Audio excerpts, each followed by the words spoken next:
பெருமதிப்பிற்குரிய தாய் தமிழ் உறவுகளே, உங்கள் அனைவருக்கும் வணக்கம். இந்த பகுதியிலே ஒரு சிறப்பான பொதுக்கூட்டத்தை ஏற்பாடு செய்து நடத்தி கொண்டிருக்கிற அண்ணன் சக்திவேல் உள்ளிட்ட அனைவருக்கும் எனது மனமார்ந்த பாராட்டுக்கள். அன்பு உறவுகளே, 5 ஆண்டுகளுக்கு ஒரு முறை நடைபெறுகிற தேர்தல் திருவிழா வந்துவிட்டது.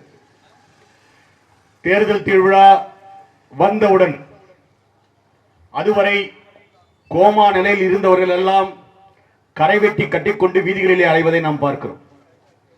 அதுவரை மக்களுக்காக போராடாத மயானத்தில் படுத்துக் கொண்டிருந்தவர்கள் எல்லாரும் எழுந்து வந்து மக்கள் போராளியாக தங்களை அடையாளப்படுத்திக் கொள்வதை நாம் பார்க்கிறோம். மதிக்கவே மாட்டான். சாலையில போறப்ப பெரிய கப்பல் போற கார்ல போவான், முடமுட வேட்டி சட்டை கட்டிக்கிட்டு போவான், யாரையும் மதிக்க மாட்டான்.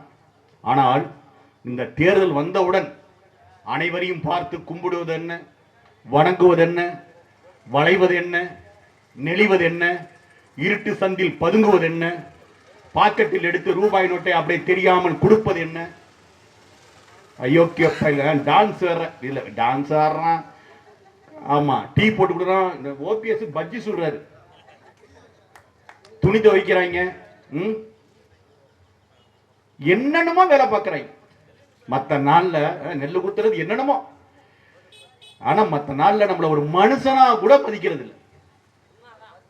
மனுஷனா மதிக்கிறது இல்லை. வீட்டு வாசல்ல போய் கல்யாண பத்திரிகையை போய் வச்சுக்கிட்டு நின்னா கூட ஐயா வந்து வெளியூர் போயிருக்கிறாருன்னு வீட்டுக்குள்ள இருந்துகிட்டே சொல்ல வைக்கிறான்.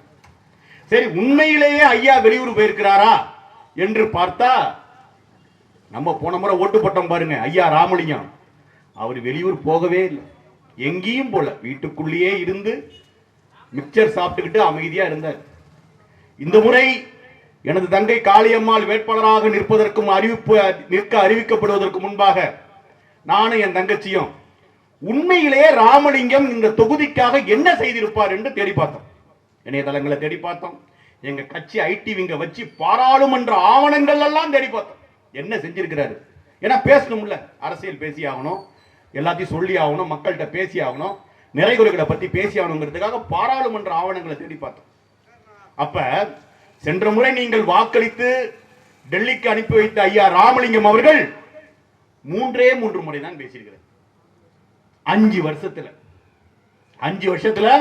3 முறை தான் பேசியிருக்காரு. சரி, அந்த 3 முறையும் எதற்காக என்று தேடி பார்த்தோம். எதற்காக என்று பாராளுமன்ற ஆவணங்களே கிடைக்கல எங்களுக்கு. கடல்லே காணும் இல்ல. அப்படிப்பட்ட எதுவும் பேசாத, மக்களின் உரிமையை பற்றி எடுத்து பேசாத, எதை பற்றியும் அக்கறை இல்லாத ஒரு பாராளுமன்ற உறுப்பினரைத்தான் சென்ற முறை நாம் வாக்கு செலுத்தி நாம் டெல்லிக்கு அனுப்பி வைத்தோம். அப்படிப்பட்ட ஒரு வரலாற்று படையை இந்த மயிலாடுதுறை பாராளுமன்ற தொகுதி செய்திருக்கிறது. எனக்கு முன்னாடி பேசினா என் தம்பி சுபாஷ் ரொம்ப கோபத்தோட ஒரு வார்த்தை சொன்னான். அட பாவீங்களா, எங்களை பெத்து போட்டு முச்சந்தில கதற வைக்கிறீங்களாடா, இதற்கு நீங்க எங்களை கருவிலே அழிச்சிருக்கலாம்லன்னு கேட்டான். எனக்கெல்லாம் எங்க அப்பாட்டெல்லாம் பேசவே பிடிக்கல. எங்க அப்பாட்ட, எங்க பெரிய அப்பாட்டெல்லாம் பேச பிடிக்கல. ஏன்னா இவங்க எல்லாம் சேர்ந்துதான் கருணாநிதியை கலைஞராக்குனவங்க, ஜெயலலிதா சிகப்பா இருக்கு அது அம்மாவாக்குனவங்க, தொப்பி போட்டு எம்ஜிஆர் படத்துல நல்லா நடிக்கிறாரு அவரை புரட்சி தலைவராக்குனவங்க. ஏண்டா எதற்கு வாக்கு செலுத்துறோம், எந்த நோக்கத்திற்காக வாக்கு செலுத்துறோம், யாருக்காக வாக்கு செலுத்துறோம்? ஓட்டு போட்டா இவங்க நமக்கு நல்லது பண்ணுவாங்களா? இவர்களை தலைவர் ஆக்கினா நமது வாழ்க்கை எந்த அளவுக்கு முன்னேறும் எப்பயாவது சிந்தித்து இருக்கிறோமா? போன தலைமுறை 60 ஆண்டுகளாக செய்த பிழையை கட்சி ஆரம்பிச்சு 10 ஆண்டுகள்ல நிமிர்த்தணும்னா என்ன பாடுபடுவோம் பாருங்க. என்ன பாடு யோசிச்சு பாருங்க. எல்லா இடங்களிலும் போராடுவதற்கு சீமான் செல்ல வேண்டும். என் தங்கச்சி காளியம்மா போயாங்க எல்லா இடங்களிலும். காவிரி நதிநீர் சிக்கலுக்காக என் தங்கச்சி காளியம்மா தஞ்சாவூர்ல போராடிட்டு இருப்பா. மறுநாளே கன்னியாகுமரிக்கு கனிம வள கொள்ளைக்காக போராட்டம் நடத்த போகணும். சென்னையில போய் இந்த அது என்னமா அது இந்த விமான நிலையம் பரந்தூர் விமான நிலையம் நில ஆக்கிரமிப்புக்கு எதிராக போராடணும். அதே போல அங்கிருந்து ஓடி வந்து கதிராமங்கலத்தில் நின்னாகணும். இப்படி ஊருக்கு ஊர் மக்கள் பிரச்சனைக்காக போராடுவதற்கு அண்ணன் சீமானும் காளியம்மாளும் தேவை. ஆனால் ஓட்டு போட மட்டும் பவுன்ராஜ் மாவன் பாபுக்கும் எங்கிருந்தோ கும்முடி பூண்டியில வர சுதாவுக்கும் ஓட்டு போட்டோம்னா நம்ம நல்ல கதிக்கு போவோமா? யோசிச்சு பாருங்க, யோசிச்சு பாருங்க. யாருங்க சுதா? யாருங்க சுதா? அவர் வழக்கறிஞர்னு சொல்றாங்க. கும்முடி பூண்டியில இருக்கிற வழக்கறிஞர் பெருமக்கள்கிட்ட விசாரிச்சும் பார்த்தாச்சு, அவங்க நீதிமன்றத்துக்கே வந்தவங்க கிடையாது. அவங்க அபிடவிட் எடுத்து பார்க்கிறோம்.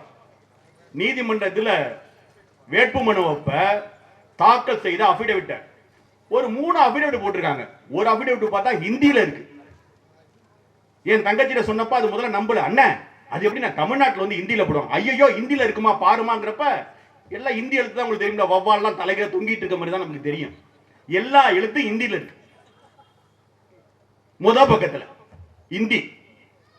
நாங்க இத பத்திரிகையாளர்கிட்ட சொல்றப்ப பத்திரிகையாளரும் நம்பல. அப்புறம் என் தங்கச்சி வாட்ஸ்அப் எடுத்து காட்டுது, இங்க பாருங்க ஹிந்தியில. இந்திய எதிர்ப்பு போராட்டத்தின் மூலமாக ஆட்சி அதிகாரத்திற்கு வந்தவர்கள் இந்தியில சத்திய பிரமாண பத்திரிகை செஞ்சுக்கிட்டு இருக்காங்க. நம்ம நினைச்சிட்டு இருக்கோம் இவன் தான் தமிழ்நாட்டை காப்பாற்ற போறான், தமிழை மீட்க போறான். கேவலத்திலையும் கேவலம், கேடுகட்ட கேவலம். இந்த ஊரெல்லாம் பொம்பளைங்களே இல்ல பாருங்க.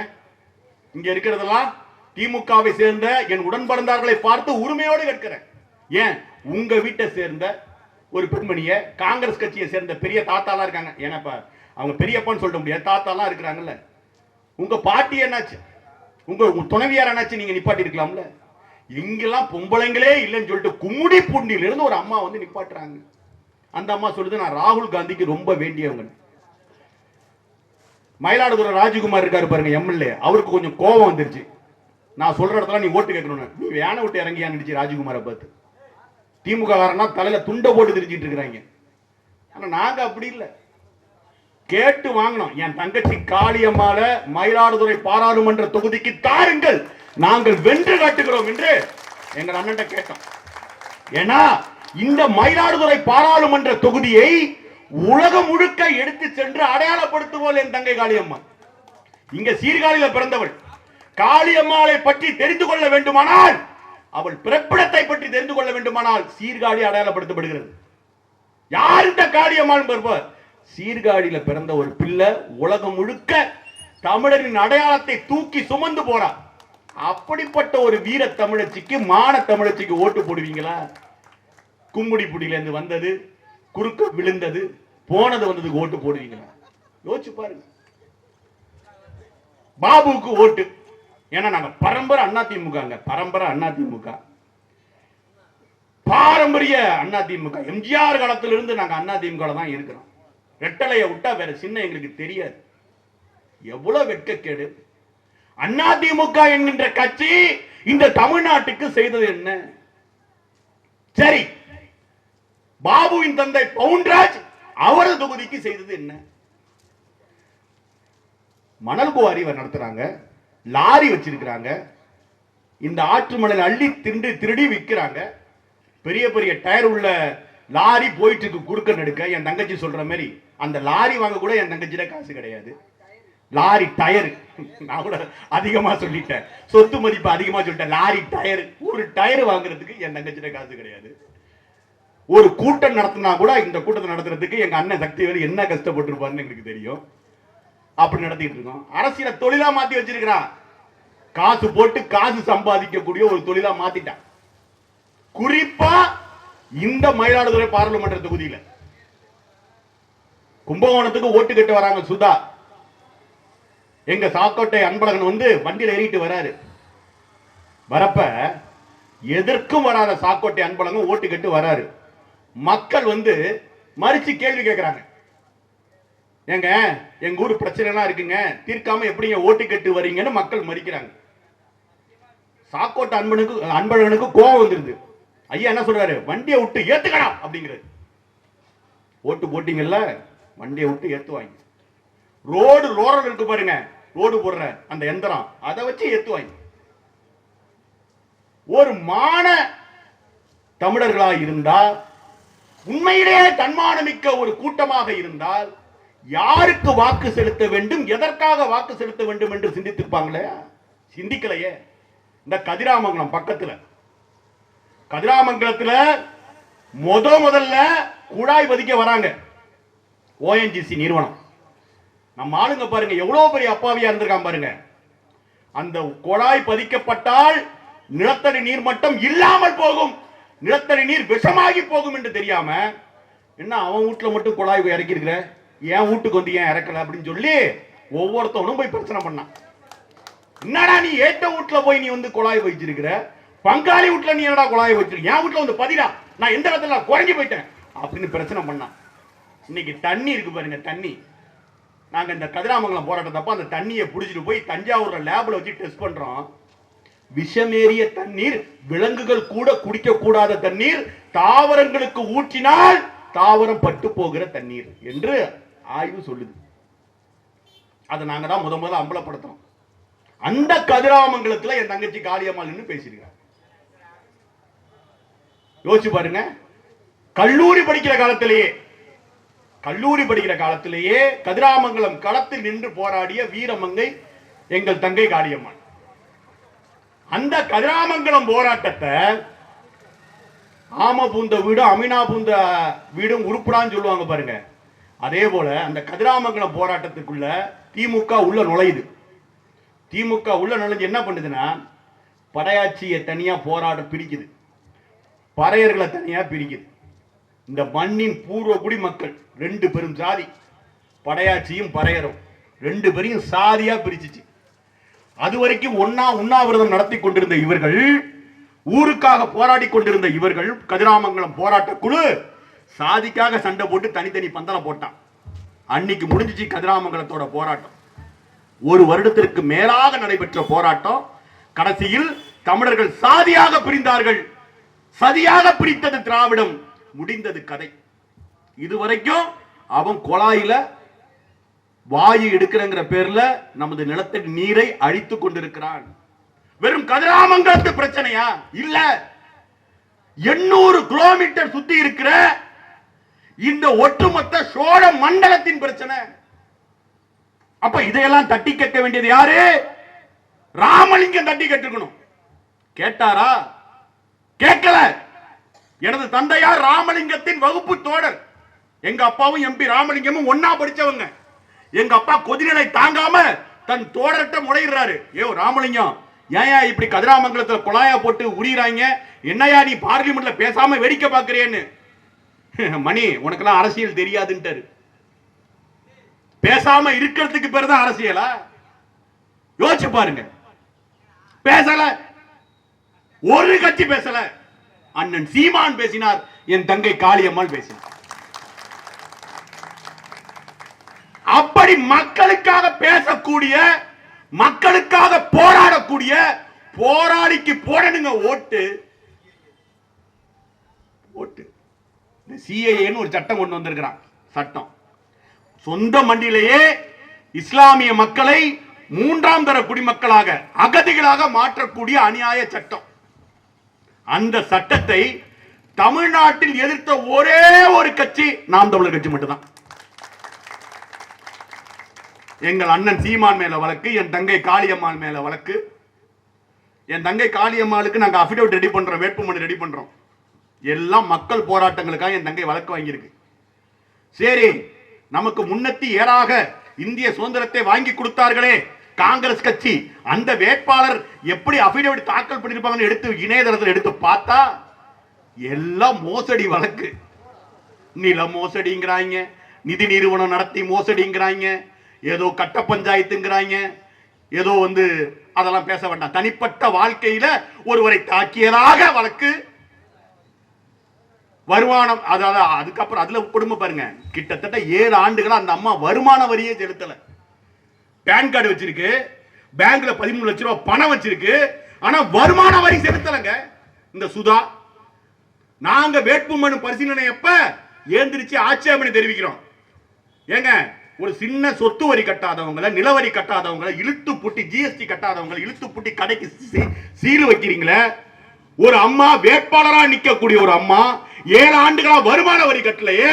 இந்த வருமான வரி கட்டாத இவர்களின் வேட்புமனுவை எவ்வாறு ஏற்றுக்கொள்வீர்கள் என்று நாங்கள் பிரச்சனை பண்றோம். ஆனா பாவம் தேர்தல் ஆணையம் பிஜேபி காங்கிரசுக்கு ஜால்ரா, வேற வழியே இல்லாம கலெக்டர் வேட்புமனு ஏற்றுக்கொள்ளப்பட்டதுன்னு எங்களை வெளில அனுப்பிச்சு விட்டாங்க. நாங்க கூட்டத்துல இருந்து வெளில வந்துட்டோம். மக்கள் மன்றத்தில் போய் எடுத்து பேசுவோம், நீதிமன்றத்துக்கு போவோம், இந்த அதிகார வர்க்கத்தை நம்ப வேண்டாம் சொல்லி வெளில வந்துட்டோம். அப்படி வருமான வரி செலுத்தாத, எந்த நியாயமான போராட்டங்களில் கலந்து கொள்ளாத, சொல்ல போனால் இந்த ஊரை பற்றி தெரியாத கும்முடி பூண்டியை சேர்ந்த சுதாவுக்கு காங்கிரஸ் கட்சி இந்த முறை வாய்ப்பளித்து மயிலாடுதுறை பாராளுமன்ற தொகுதி வாக்காளர்களை இந்த காங்கிரஸ் கட்சி அவமானப்படுத்தி இருக்கிறது. உங்கள் முகத்தில் காரி உமிழ்ந்திருக்கிறது. காங்கிரஸ் கட்சி யாருங்க? இந்த இனத்தை அழித்தவர்கள். மறந்து போயிட்டீங்களா? 2009ஆம் ஆண்டுல சிங்களனுக்கு ஆயுதம் கொடுத்து, சிங்களனுக்கு படைபலம் கொடுத்து, சிங்களனுக்கு அனைத்தையும் தாரை வார்த்து, நமது தொப்புள் குடி உறவுகளான ஈழத் தமிழர்களை 2 லட்சம் பேரை கொன்று குவிக்க காரணமாக இருந்தது இந்த காங்கிரஸ் கட்சி. இல்லாட்டி ராஜபக்சே நமது விடுதலை புலிகளை ஜெயிச்சிருக்க முடியுமா? இந்தியாவோட உதவி இல்லாம இந்தியா டெண்டு எல்லாத்தையும் கடன் வாங்கி கொண்டு 21 நாடுகளை கூட்டு சேர்ந்து கொண்டு நமது மக்கள் படையான விடுதலை புலிகள் படையை ராஜபக்சே அழித்து முடித்தான். அதற்கு எல்லாம் செய்தது அப்போது இருந்த காங்கிரஸ் கட்சி. காங்கிரஸ் கட்சி தமிழினத்தின் பகைவன். அது மறந்து போயிட முடியுமா? மறந்துட முடியுமான்னு கேட்கிறேன். ஒவ்வொரு தடவையும் கை சின்னத்தை பார்க்கிறப்ப உங்களுக்கு என்ன ஞாபகம் வரணும்? பாலச்சந்திரன் முகம் ஞாபகம் வரணும், இசைப்பிரியா முகம் ஞாபகம் வரணும், அங்கு கொன்று குவிக்கப்பட்ட மாவீரர்களின் முகம் ஞாபகம் வரணும். கை சின்னத்தை பார்க்கிறப்பெல்லாம் காரி உமிழ்ந்து விட்டு, மான தமிழன் தான் அந்த சின்னத்தின் மீது காரி உமிழ்ந்து விட்டு நீ மைக்கு சின்னத்தில் ஓட்ட போடணும். செய்வீங்களா? இந்த தேர்தலை செஞ்சே ஆகணும். ஒரு காலத்தில் காங்கிரஸ் கட்சி இந்திய விடுதலைக்காக பாடுபட்டது என்று நினைத்து வாக்களித்தீர்கள். ஆனால் அது நம் இனத்தை கொன்று குவித்த கட்சி என்று தெரிந்த பிறகு மீண்டும் மீண்டும் வாக்களிக்கலாமா? மான தமிழனோ வாக்களிக்கலாமா? இன்னொரு பக்கம் இருக்கு, இது இனத்தின் பகைவன். இன்னொரு பக்கம் யார் இருக்கா? ஒட்டுமொத்த சமூகத்தின் பகைவன், அனைத்து உயிர்களுக்கும் எதிரானவன் யார்னா இந்த பிஜேபி. இந்த பிஜேபி இங்க இருக்கிற பாமகவோடு கூட்டணி சேர்ந்து கொண்டு இந்த தேர்தலை இந்த மண்ணில் சந்திக்கிறான். பாமகவின் முதுகில் ஏறிக்கொண்டு பிஜேபி இங்கே அதிகாரம் செலுத்த நினைக்கிறான். பாமக நமது பங்காளிகள் போகட்டும், ஆனால் பிஜேபி நம் இனத்தின் எதிரி. இனத்தின் எதிரியை, குலத்தின் எதிரியை, சமூகத்தின் ஒட்டுமொத்த சமூகத்தின் எதிரியை அழைத்துக் கொண்டு பாமக வருவது என்பது எதனால்? பாஜகவோட நீங்க கூட்டணி எதனால் வச்சீங்க? என்ன கொள்கை கூட்டணியா? அப்படி பாஜகவுக்கு இருக்கின்ற கொள்கை என்ன சொல்ல முடியுமா? பாஜக கடந்த 10 ஆண்டுகளாக இந்திய பெருநாட்டை ஆண்டு வருகிறது. உறவுகளே, உலக வங்கி வளரும் நாடு பட்டியலில் இருந்து இந்தியாவை நீக்கிவிட்டான். உறவுகளே, நீக்கிட்டான், எடுத்துட்டான். இந்தியா வளராது என்று உலக வங்கி அறிவித்து விட்டது. மோடி கொண்டு வந்த பொருளாதார சீர்திருத்த நடவடிக்கைகளால் இந்தியா திவாலாகி வைத்தது. மஞ்சள் நோட்டீஸ் வாங்க பாருங்க, காலாவதி ஆயிட்டாமா பாருங்க. அதே போல ஒரு ஒட்டுமொத்த நாடும் திவாலாகி போனது இந்த மோடியோட ஆட்சியில. மீண்டும் மீண்டும் எதற்கு பாஜகவுக்கு இங்க வலு சேர்க்கணும்? பாமக வரலாற்று படையை செய்திருக்கிறது. இந்த பக்கம் திமுக காங்கிரஸ் கூட்டணி, இந்த பக்கம் பாஜக பாமக கூட்டணி, இன்னொரு பக்கம் அண்ணா திமுக, ஆடில்லாத அண்ணா திமுக அகப்பட்டவனை எல்லாம் சேர்த்து வைத்துக் கொண்டு ஒரு கூட்டணி. நடுவுல புலி தனிச்சு நிக்குது. அதுவும் இந்த தொகுதியில அசலான பெண் புலியை நாங்கள் வேட்பாளராக எடுத்திருக்கிறோம். வாக்களிக்கணும். காளியம்மா போன்ற ஒரு வீர மங்கைக்கு வாக்களித்தா அந்த வாக்குக்கு பெருமை, மயிலாடுதுறை பாராளுமன்ற தொகுதிக்கு பெருமைங்க. ஒரு எளிய பெண், படித்த பெண், உங்கள் வீட்டில் இருப்பது போல, என் வீட்டில் இருப்பது போல நமது குடும்பத்தின் பெண். அவ முகத்தை பாருங்க.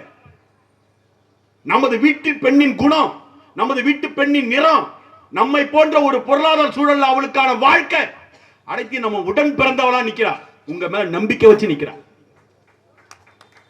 நீங்க வாக்கு செலுத்தி வலிமை சேர்க்கணும் இல்லையா? மீண்டும் மீண்டும் பணக்காரனுக்கு மட்டும்தான் அந்த அரசியலா?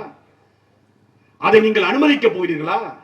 ஓட்டுக்கு காசு கொடுத்து நாய்க்கு ரொட்டி துண்டு போடுவது போல ஓட்டுக்கு காசு கொடுத்து உங்கள் வாக்கை அறுவடை செய்ய நினைக்கின்ற இந்த கொள்ளைக்காரர்களுக்கு மீண்டும் மீண்டும் எதற்கு வாக்கு செலுத்தி உங்களுக்கு நீங்களே வாய்க்கரிசி போட்டுக் கொள்கிறீர்கள்? போதும். திமுக கூட்டணிக்கு, அண்ணா திமுக கூட்டணிக்கு, பாஜக கூட்டணிக்கும் இந்த முறை மக்களோடு கூட்டணி வைத்து தனித்து நிற்கின்ற புலிகளின் கூட்டணிக்கு நீங்க வாக்கு செலுத்துங்க. தங்கை காளியம்மாளுக்கு வாக்கு செலுத்துங்க. வாக்கு செலுத்துங்க. அது மான தமிழனுக்கானது. ஏப்ரல் 19 அன்னைக்கு வாக்குச்சாவடிக்கு நிமிர்ந்து போங்கள் உறவுகளே. அதுக்கு முன்னாடி வருவான் திருட்டுப்பைய அத்தனை பேர் வருவான். உங்களுக்கு காசு கொடுக்கிறப்ப அவன் முகத்தை பார்த்துருங்க.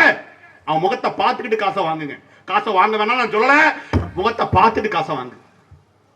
அதுல திருட்டுத்தனம் இல்லைன்னா நாங்க அரசியல் விட்டே ஓடிடும். அயோக்கிய பையங்க வருவாங்க, சந்துல பதுங்கிட்டே வந்து எத்தனை ஓட்டு 4 இந்தா வச்சிக்க 800 ரூபாய் 200 ரூபாய். ரொம்ப இறங்கிடுச்சு பட்ஜெட். இப்ப நாங்க வேலை பார்க்க உங்க ரேட்டு ஏறும். இப்ப என் தங்கச்சி வந்ததுல இப்ப இந்த தொகுதிக்கே காசு கொடுக்கணும்னு நினைச்சிருந்தாங்க. இப்ப என் தங்கச்சி பேயடி பாராளுமன்றத்திற்கே போகாத ராமலிங்கத்தின் மூஞ்ச பத்தி கொஞ்சம் யோசிங்க. அப்புறம் என் தங்கச்சி காளியம்மா முகத்தை பாருங்கள். நம் உடன் பிறந்தவள் முகத்தை பார்த்து மைக்கு சின்னத்துல ஒரு ஓட்ட போட்டு கம்பீரமா தலை நிமிர்ந்து வெல்ல வாங்க.